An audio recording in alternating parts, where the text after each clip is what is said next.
first episode. Who gonna carry the baby? Y'all ready to talk about it? Cue the music! Oh yes, bitches and hoes. I'm back. I drop a player like it's nothing, it ain't working out. Now no debate or for discussion, bitch, I'm walking out. My time is money, I ain't loving, let you toast it out. Flip my weave and walk it out. Look how I just bossed it out.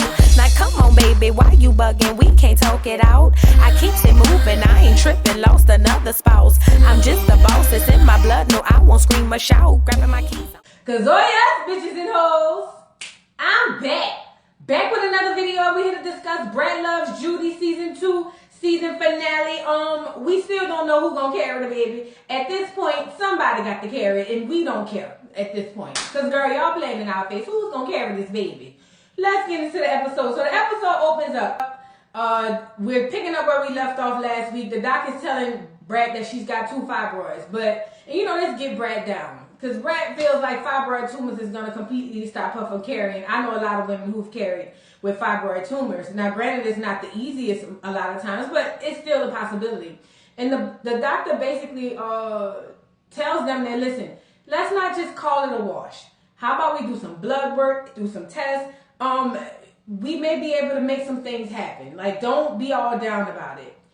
This is a good thing that for Brat. Because Brat, listen, if you truly want to carry, I get it, the older you get, the less age you have, but there's still a possibility for you. So, and I was wondering too, can she just put Judy egg in her if she having egg problems? I don't know. I ain't never been through none of that, but I don't know.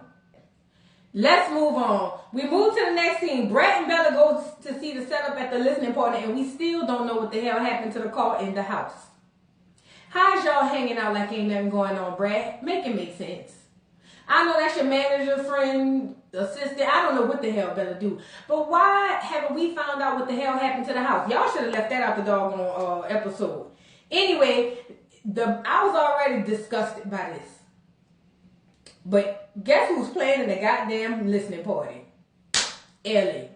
And if y'all don't know who Ellie is the one who allegedly spent $500,000 on flowers and half of them was fake. Girl, you can't make this shit up. You can't make it up. I'm sorry. You cannot make this up. How is it that y'all are still dealing with this girl? This gotta be fake. This had to be for the TV show.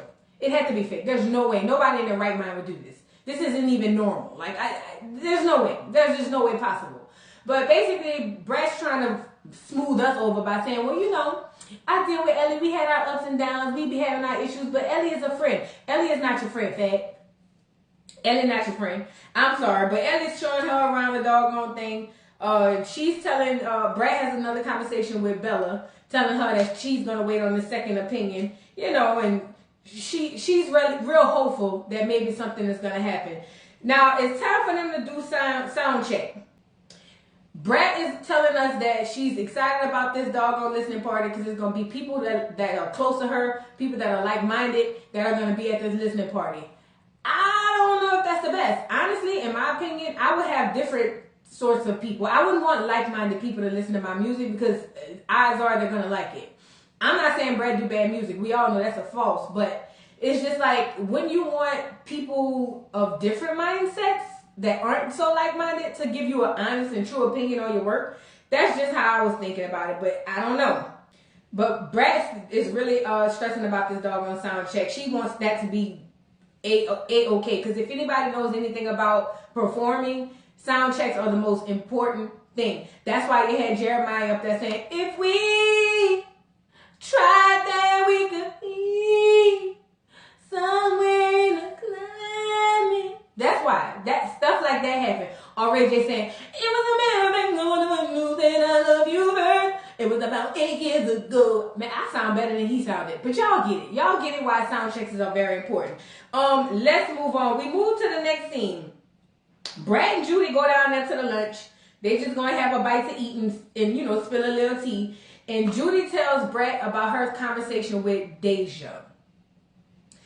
First of all, she's glad that she had the conversation. She says because she feels like Deja was able to be heard. That's something that Deja wasn't able to do in the past. Then she starts to talk about how Deja feels like she missed out on a lot in her childhood. So basically, Deja was able to express how it felt growing up. And they do the flashback, you know, of her going to prom or whatever it was, debutante, because they do a lot of that in New Orleans, debutante balls and all that stuff. And Judy's whole thing is she wanted to go to this private school. I paid for it. Anything she wanted, I was there for her. This is the problem with people who think like that. Because, see, I'm a person that think like Deja. I'm a time person. I don't give a damn about no money. Baby, we could eat at McDonald's. And I don't even eat McDonald's. I'll get a salad. But I care about the time. Time is way more valuable to me. It seems like that's what Deja is trying to portray or convey to her mother. Like, yeah, you had all these things, but at the end of the day, I was missing you. Like, you were not there. And Judy, with the type of mindset that she has, she's like, listen, I'm out here getting it, babe. I'm getting it not for me, but for you as well. Shouldn't you cut me some slack or something for that? So basically, Judy is questioning herself that maybe she should have spent more time with the kids versus going out making all this money. She's questioning herself. But Brad has to agree with Deja on that. Brad was like, I ain't gonna lie, Juju, you be gone a lot. And the fact that you be gone a lot, it could negatively impact kids. Matter of fact, we about to have kids. I'm afraid that that's gonna be the same thing with our kid. Like, you're gonna have to start making time and, you know, and doing everything you need to do so that you can be here for this baby. Because I don't want my kid to feel like that. I get it. Brad, this is going to be your first child. You want to look out for your baby. I completely get it. Judy, you're going to have to cut some time off that. That's it. But anyway, Judy cried because she was like, she's glad that her and her daughter communicated. She just wish she would have knew how her daughter felt back then. You know, in the black culture, black daughters are not comfortable typically with talking to their mothers and being transparent and being honest. It's just the culture. That's why I created something different for me and my baby. My baby come tell me anything. Ain't no judgment, ain't no nothing. And she has always been open and free to come and talk to me. That's why I created that culture, because I know I couldn't tell my mom nothing. Absolutely nothing. Even if I needed to tell her, couldn't tell her. Let's move on. We move to the next scene. Brat goes shopping with her mom and her cousin. Basically, Brat is loving the fact that her mother's here. Her and her mother are super close. And she's nervous because she wants to tell her mother that she's going to have a grandchild because her mother never thought she would. So she tells her mom, and her mom is super excited. Like, yes, I can't wait. I never thought I'd get one. You know, and for obvious reasons. I mean, not saying nothing in no shade, because Brett had boyfriends, but it's Brett. You know what I'm saying? You just don't see her going around getting pregnant, you know? But the mother is super excited. Brett down there telling the mama she want her to move down when the baby comes. Talking about, you gonna come move in with us when the baby comes? Did you talk that over with Judy? Let's move on. We move to the next scene. Judy and Deja go out to have another conversation because basically Judy feels like, listen, I need to really give my side of the story now. Now I want to give her my side. I heard her. I still want to hear her, be open to her, but I want her to hear my side. So they go sniffing candles. I don't know what the hell, sniffing fragrances. I don't know what the hell they was doing. But Judy basically sits down with her and says, she feels like they remember things differently. That's typical. You ever tried to talk to your parent and tell them they did something back in the day and they'll be like, that didn't happen. They'll either say it never happened or they'll say it happened a different way. Typical. Everybody's experiences replay in their minds differently. So she basically tells her that she remembers things differently and she wants to know how Deja felt like she was robbed of her childhood. Deja's whole response was, I felt like I had to fill a role that wasn't fulfilled because you was gone. Basically, Deja had to be a mama. Now, granted, I had all the stuff I wanted because you worked, you made a lot of money, but ultimately, I had to be a mama at 12, 13, 14, 15, 16, 17, 18 years old. That is another typical thing in the black community. Listen, I want to do this thing called, what did I say I was going to call it? I ain't going to tell y'all. No, I'm going to tell y'all. Black Girl Chronicles. I want to discuss mental health of black girls. And when I say that, it's not, you don't have to be a black girl to be in the discussion. I want to discuss grown women and their mental health and the things they went through as black girls. Because this right here needs to be a conversation. Matter of fact, I might go live tomorrow. Shit, I'm paying for it on StreamYard. I might as well. But anyway, I'm getting off the subject. She basically feels like she had to step in that role. But Judy's response with the way that she thinks was, I was supporting y'all. I know I was gone, but I was out getting this money to make sure you can go do your debutante thing, go to your school, go do all these things. I really thought I was doing the right thing. Everybody does. Nobody knows in a moment that they're doing something wrong. And it's not that you were doing anything wrong, but that it wasn't the best decision to make. But at the end of the day, you felt like you did what you needed to do. I can't fault you for that. But now that you're older and at a stage and at a place where you can fix it, that would be my only thing. Fix it. I mean, I can't see any other thing that you can do moving forward. Apologize, acknowledge. That's the biggest part. Acknowledge, even if you don't remember that way. Acknowledge, apologize, and fix it. It's easy, you get it? I'm just saying. But Judy's glad because her daughter heard her. She heard her daughter. They moving in a better place, and she said she glad they on the same page. Let's move on. We move to the next scene. Judy shows up to the studio, and Brat starts to tell Judy about all her endorsements that she's doing. Brat was like, I got this weed strain, and you know I love my weed. I got this jewelry. I got this. I got that. I got the third. And then Judy was like, well, I feel like I should be #1 priority on as far as your endorsement things. So Brat was like, I didn't know you wanted me to endorse no kaleidoscope. Girl, stop acting crazy. You know that girl wants you to do that. Judy said she got the doggone line planned out and everything because she know what you like. All you gonna have to do is the minimum because she ain't trying to take up all your time. Because that was Brat's whole concern. Look, if I do this doggone kaleidoscope thing, I see how it takes up your time. I don't want to be like that. I get it. Because again, I value time more than anything. I would have said the same thing. But Judy said she gonna make all the stuff so easy where Brat, you ain't gotta spend all that time on it. I think it's gonna be a good idea. I think that's gonna be good. We need to see Brat on the kaleidoscope because what brought it up was one of the endorsements that they want her to do is this card, and it's got Brat on this side and a kaleidoscope K in the corner.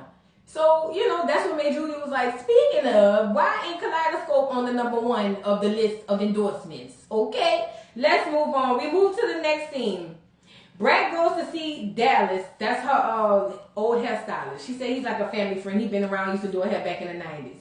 But she starts talking about how doing a radio show and waking up at 4 a.m. starting to hit a little different. You know what I'm saying? Because she's getting older and whatnot. And they even reminisced on how they used to be up all night and could still get up and go to work or go to school in the morning. Girl, please. Can't do it. That what Brad said, baby. That was the good old days. I can't do it. But she's letting him know that she wants to stop drinking. She's switching up her diet because she wants to be able to carry this baby. She wants to be in the best shape possible to carry this baby. Brad, is you going to stop smoking weed? Anyway, so now they start talking about donors. And it's a good thing as far as Dallas says because you can pick your donor. But then Brad said something crazy. I didn't know they'd be giving profiles like that. She said one of them was like, long walks in the park, or I like this, or I like that. And I could be paraphrasing a little bad, but I didn't know that. Because Brad made a good point. She was like, your whole daddy could be a crackhead or have mental health issues. Girl, listen, you never know, girl. Unless you know the people, you never know. Listen. You never know. It's a scary thing. But she said she wants to pick a baby that's going to have a love for music. And, you know, that's her thing. And she prays that she can carry. You're going to be able to carry, Brett. Tat. Let's move on. Judy shows her team members that they are up, and stuck with the numbers. Girl, the sales is through the roof. 150% plus on the sales. Go ahead on Kaleidoscope. Toast to that. Let's move on. We move to the next scene. Brat calls her godmother and tells her she's nervous because she's waiting for the results to see if she'll be able to carry. Her godmother seemed like a very sweet woman. She seemed so sweet, y'all. So her godmother was just like, girl, just pray. Leave it to God. It's going to work out. But I always tell people when they say that faith without works is dead, that means you can't just leave it and give it to God. You got to put some work in, fact. But anyway... And she asked the godmother if she gonna help with the baby. The godmother said, gonna be there. Yeah, girl, I'm gonna be down there. She wants everybody. Brett, is you gonna be with the baby with all these people helping? I'm confused. But anyway, she told her she gotta come down there every weekend. And the lady starts to tell Brett she needs to slow her roll, girl. You got to change some things. Change your diet. You know what I'm saying? Stop all drinking all that liquor. You know, you got to change some things, fat. You can't be doing like you used to do. You're coming into a new you. You get it? The lady then got me where she got Brat because, see, this is where we can't, it's not negotiable. The lady told Brat to drink milk because they said milk does a body good. Let me give y'all some tea. First of all, cow milk is not good for humans. Debate your mom. Cow milk is not good for humans. When you drink too much cow milk, bad things happen. Kidney stones, rotten teeth. Remember, a cow produces milk for a calf. Calves come out 150 to 200 pounds. Why then would you drink it as a baby or even an adult? I mean, and I learned this when I had my baby, because I used to give my baby warm milk at night because they used to put her to sleep, girl. And I brought my baby down to the doctor because her stomach was hurting, and it was from the milk. I was 19, 20 years old, and I remember that, girl. Stop giving these people, milk don't do a body good, they lied. Milk do a body bad. Milk do a body bad. So I love your godmother, but just not on that one. Brad says she can't do no milk because it makes her fart. Girl, it's gonna make you do more than fart. Leave that milk alone. Let's move on. We move to the next scene. It's the day of the listening party, girl. And the mom is over there talking to Brat, and she was like, I remember when you said you was going to be a rapper and nobody believed you, everybody like, ha, ha, ha, the he, in your face. No, Missy. I'm sorry, I feel like he, I'm sorry. But anyway, yeah, the mom was like, yeah, remember they laughed at you? Now look at your baby, look at you. They eating their words and their he, hells. Ain't that, look at God. But the mom always believed in her. That's a good thing, you know. Shout out to Mama. Shout out to Mama Brat. You feel me? So now Brat goes backstage to get ready. She wants to do a mic check. Again, remember, the sound is the most important thing. Especially when it comes to music. Sound is the most important. So she's back there, down there, trying to do a mic check. She's nervous about the sound. And she says she wants people to hear everything equally. Meaning she don't want the drums to be too loud. She don't want the background to be too loud where you can't hear the ad-lib. She wants everything to come out equally. Y'all ever put on a pair of Bose earphones? That is the most equalizing sound you will ever hear in your ear directly. I mean, Beats is good too, but Bose have the best sound. You hear everything at the same volume, at the same time. That's the thing Brat was going for. Well, you wish you get some and you don't. Let's go. So Brat goes out there and she wants to start the show with a freestyle on why she filed bankruptcy. She said, because see, the girls were saying she filed bankruptcy because she ain't had no money, but that's not true. She filed bankruptcy to get out of that court and go into another court because the judge was trying to give her jail time.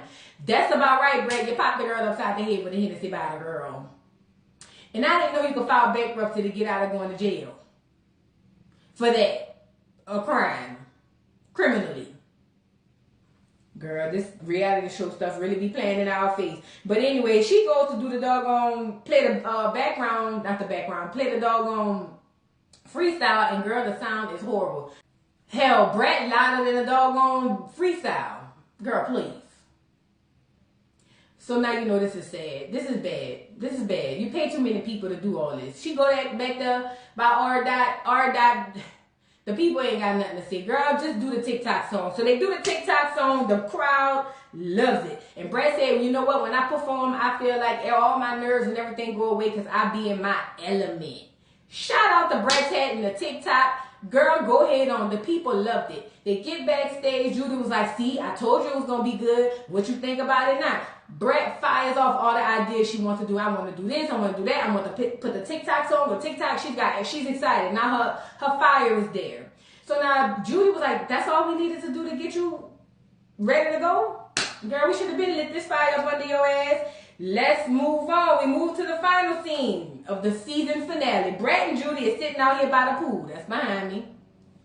They sitting out by the pool and, you know, reminiscing on the party, asking her how she thought the party was. And, you know, Brat was like, listen, everybody loved the TikTok song. That is a catchy song, so I get it. The doctor calls. Brat and Judy nervous, but Brat is more nervous than Judy. I don't blame her. So now the doctor picks up the phone and tells them, look, don't be nervous. It ain't nothing bad. She did the test, and the test came back that Brat, you can carry the baby. Brat's excited, but then she goes, well, wait a minute, what about the tumors? Did they go away? The lady says, nope, I can do an invasive surgery to grab them out of there. They're not in the cavity where it matters. You are fine. You can carry the baby. Now, and it was in this moment I said, now we know Brad gonna carry the baby. And the lie detector test determined that was a goddamn lie. Because now Brad in the confessional talking about, oh, now we can decide who's gonna carry the baby. What? Wait a minute. Hold up. Hold the front door. You mean to tell me you took us through 10 episodes of you crying and stressing to carry the baby, and now you gonna get in the final scene and say, now we can figure out who gonna carry the baby? So we still at the same question. Who gonna carry the goddamn baby? Brett, Judy, y'all played in our face this whole season. You did. You did. I loved it. I watched it, but still.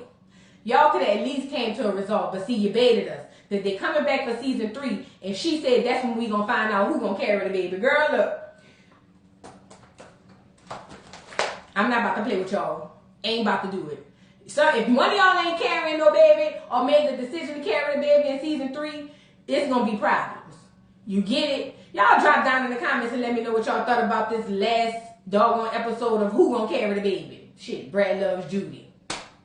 Please don't forget to like, subscribe, hit the notification bell, whoop-de-whoop, yada yada. Follow the TikTok. Shit, I might put Brad song on my TikTok. You get it? Yeah, that's what it is.